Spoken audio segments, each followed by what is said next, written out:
नमस्कार। स्वागत है आप सभी का आज के इस वीडियो में। दोस्तों, आज हम डिस्कस करेंगे एक और एडिक्टिव ड्रग के बारे में जो कि है अल्कोहल। अल्कोहल का यूज आजकल एक फैशन बन चुका है और युवा और टीनेजर्स के अंदर भी मैंने देखा है कि काफ़ी लोग ऐसे हैं जो कि बियर, विस्की और इस तरह की चीज़ें बहुत ज़्यादा यूज में लेने लग गए हैं। तो आज हम डिस्कस करेंगे अल्कोहल एडिक्शन के बारे में, कैसे इससे प्रॉब्लम होती है, कैसे डी एडिक्ट किया जा सकता है पर्सन को। ये सारी चीज़ें हम जानने की कोशिश करेंगे।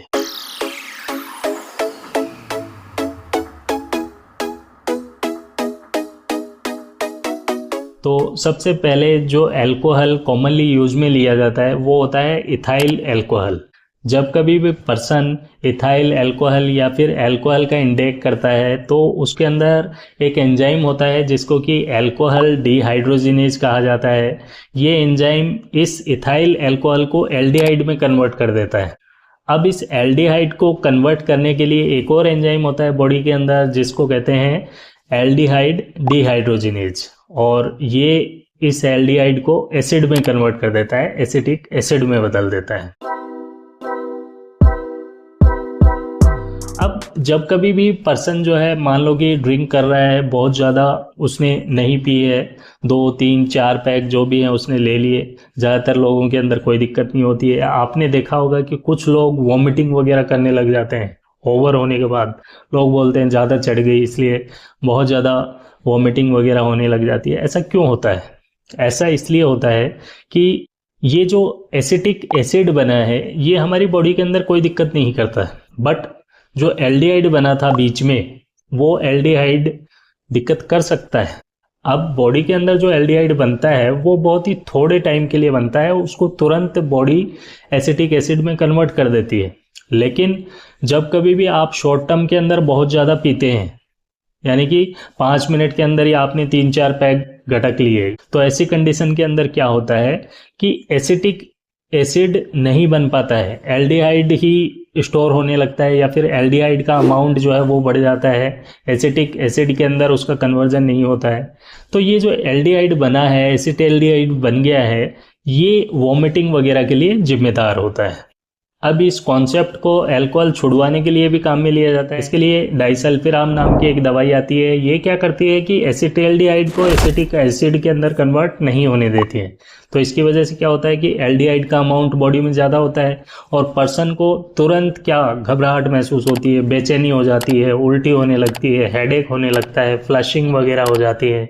तो पेशेंट जो मैं बार बार पेशेंट बोल रहा हूँ, पेशेंट की बजाय पर्सन बोलो तो ज़्यादा बढ़िया है। तो पर्सन जो होता है उसको क्या फील होता है कि ये जो चीज़ है ये मेरे अंदर ये सब करवा रही है, और उसके अंदर एक खौफ पैदा हो जाता है, डर पैदा हो जाता है, जिसकी वजह से दोबारा नेक्स्ट टाइम जब भी वो पिएगा तो उसको ये सारी चीज़ों का डर लगेगा और वो इसको अवॉइड करेगा। इसी तरह की रिएक्शन एक ड्रग आती है मेट्रोनिडाजोल। ये भी अगर ड्रिंक किया हुआ पर्सन ले ले तो उसके अंदर सेम डाइसल्फिराम जैसी रिएक्शंस आ सकती हैं, ये सारे फीचर्स हो सकते हैं। तो जब कभी भी मेट्रोनिडाजोल टैबलेट किसी को प्रेस्क्राइब की जाती है तो उसको मना किया जाता है, भाई दारू वगैरह मत पीना, शराब वगैरह का सेवन मत करना। लेकिन जो बहुत ज़्यादा इसका एडिक्ट है वो मानता नहीं है। अब उसने टैबलेट के साथ पैग लगा लिया, पैग लगाते ही उसके अंदर क्या होगा, ये सारी चीज़ें होंगी, वॉमिटिंग वगैरह होगी और हॉट फ्लैशेज होंगे और हेडेक होगा। तो उसको समझ में आ जाएगी कि डॉक्टर साहब ने सही बोला। अब ये तो बात हो गई इथाइल अल्कोहल की। इसके अंदर जो एसिटेल्डिहाइड बना है वो अगर बॉडी के अंदर एक्यूमुलेट हो जाए तो ये दिक्कतें होती हैं। अब दूसरी चीज़ होती है मिथाइल अल्कोहल, और ये होता है पॉइजनस, जहरीला। मिथाइल अल्कोहल का इंटेक वैसे तो नहीं होता बॉडी के अंदर, बट जब कभी भी कच्ची शराब वगैरह है या फिर जो अनरिफाइंड या गाँव के अंदर बनती हैं देसी शराब होती है, इनके अंदर मिथाइल अल्कोहल होने के चांसेस ज़्यादा होते हैं। अब ये मिथाइल अल्कोहल क्या करता है कि वहाँ पर जो एसिटेल्डिहाइड बना था उसकी जगह यहाँ पर फॉर्मेल्डिहाइड बनता है, और फॉर्मेल्डिहाइड कन्वर्ट होता है फॉर्मिक एसिड के अंदर।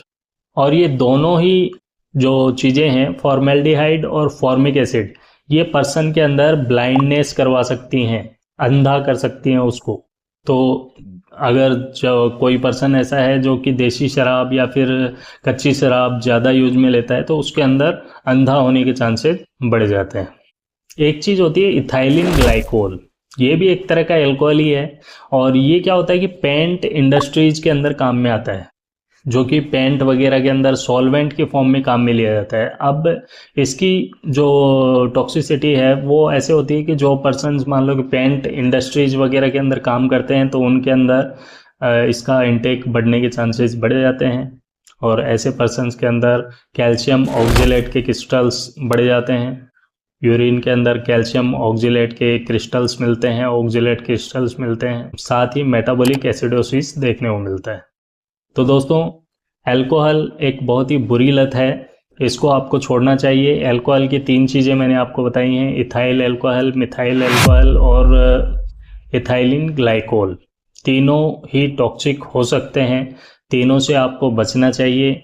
ये CNS डिप्रेसेंट हैं, दिमाग को पूरी तरह से डिप्रेस करते हैं, तो आपकी सोचने समझने की क्षमता इससे ख़त्म हो जाती है। इसीलिए आपने देखा होगा कि जो पर्सन ड्रिंक कर लेता है उसके बाद में वो काफ़ी चीज़ें ऐसी बोलता रहता है जो कि इररिलेवेंट होती हैं, बिल्कुल भी उनका कुछ लेना देना नहीं होता है। वो इसीलिए होता है कि उसका दिमाग जो है वो काम करना बंद कर देता है। CNS डिप्रेसेंट के फॉर्म में ये काम करती हैं और इसकी वजह से काफ़ी सारे परिवार ख़राब होते हैं, रिश्ते ख़राब होते हैं। कई लोग अपने जो फाइनेंशियल कंडीशन है उसको ख़राब कर लेते हैं। कोई भी फ़ायदा इसका नहीं है, एजुकेशनल स्टेटस इससे ख़राब होता है। हर तरफ से ये हमारे लिए नुकसानदायक है। वैसे तो नशे की लत कोई भी अच्छी नहीं है, हर नशे की लत कोई न कोई नुकसान करती है, लेकिन शराब का नशा बड़ा ही अजीबोगरीब नशा है जो कि पर्सन को पूरी तरह से अंदर ही अंदर डैमेज करता रहता है। वो उस शराब के सुरूर के अंदर जीता रहता है। रेगुलर अल्कोहल इंटेक से आपके अंदर लीवर की समस्याएं पैदा हो जाती हैं और अल्कोहलिक फैटी लीवर होने के चांसेस बढ़ जाते हैं। फैटी लीवर एक ऐसी कंडीशन होती है जिसके अंदर लीवर के अंदर फैट जमा होने लग जाता है और ये कंडीशन धीरे धीरे बढ़ती जाती है। लीवर पूरी तरह से इसमें सिरोसिस या फिर फाइब्रोसिस होकर कंप्लीटली एकदम इनसफिशिएंट हो सकता है, इनरिकवरेबल इसकी वजह से हो सकता है, जो कि फिर से अपनी नॉर्मल कैपेसिटी गेन करने के अंदर हो सकता है कि कैपेबल न रहे। दूसरा, इसकी वजह से क्या होता है कि बॉडी के अंदर शुगर का लेवल जो है वो बहुत ज़्यादा तेज़ी से फ्लक्चुएट होता है, तो बॉडी के अंदर डायबिटीज़ वगैरह की समस्याएं पैदा होने के चांसेस बढ़ जाते हैं। बॉडी में ट्राइग्लिसराइड्स का लेवल बढ़ता है जिससे हार्ट डिजीज़ के चांसेस बढ़ जाते हैं और ज़्यादा ट्राइग्लिसराइड्स रहते हैं तो ये पैनक्रियाज के लिए बहुत ही ख़तरनाक हैं, तो पैनक्रियाटाइटिस होने के चांसेस बढ़ जाते हैं। तो कहने का मतलब है कि ओवरऑल आपकी हेल्थ इससे डिस्टर्ब होती है और आपको हमेशा इसे कोशिश करना चाहिए कि अगर आप रेगुलरली इसको छोड़ नहीं सकते हैं, रेगुलरली इसको यूज करते हैं, तो काफ़ी कम अमाउंट में आपको यूज में लेना चाहिए, या फिर अगर पॉसिबल है तो आपको इसे पूरी तरह से ही अवॉइड करना चाहिए, क्योंकि इससे काफ़ी सारे हेल्थ इश्यूज आपके बॉडी के अंदर पैदा हो सकते हैं। आशा करता हूँ आज के वीडियो में दी गई जानकारी आपके लिए फ़ायदेमंद रही होगी।